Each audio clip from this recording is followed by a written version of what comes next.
ever find yourself wishing you had more room on your smartboard, like more space to write? Like on the board itself? Yes. No, that's usually sufficient. Oh, okay. And then how is it with do you let your students use your smartboard as well, or is that just your smartboard? No one else touches it?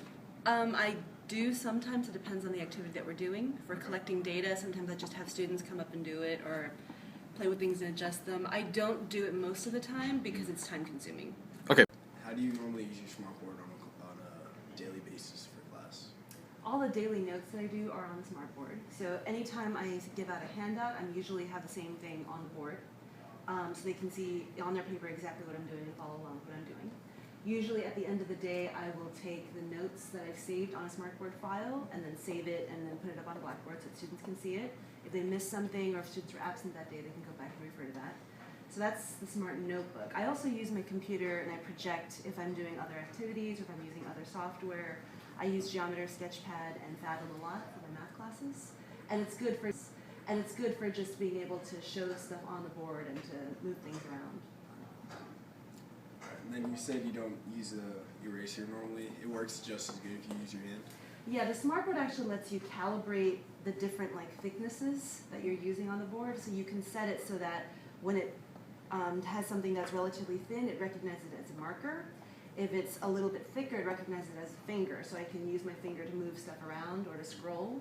And then if it's thicker than that, then it assumes you're trying to use an eraser. So I can erase stuff using the side of my hand or the palm of my hand, instead of having to stop and pick up an eraser to do it. And then, what do you find your students like to use more on a daily basis? I think my students find that using the smartboard is more fun because of the novelty of it. Sometimes what I'll do is I'll get an airliner, which means that I can take the tablet to them at their desk, and then they can write it down right on the board from their desk. They don't actually have to physically get up and walk over to the board. And that I feel is a little bit nicer too, because then you don't have to stand up in front of everybody and do things. So it's a little less intimidating. Okay, go. So the smartboard, this is kind of a general knowledge question, but the smartboard can't take any water or liquids hitting it, right? I've never tried, but I'm assuming that would be a bad idea. Oh, okay. And then you don't need to spray it to clean. You just wipe it off and it gets perfectly white. That seems like a plus. Okay, go. All right, the first question we'd have to ask you is, do you ever find you having technical difficulties with your smartboard? Nothing that it doesn't resolve itself within a day or so. Okay, and then so you have to calibrate your smartboard every time you use it, right? Mm-hmm. And then how long does that normally take? To calibrate it? Yeah. About 30 seconds. Okay. Do you know how much the smartboard costs, or was that all school funded? It was school funded. I did not pay for my smartboard. Okay.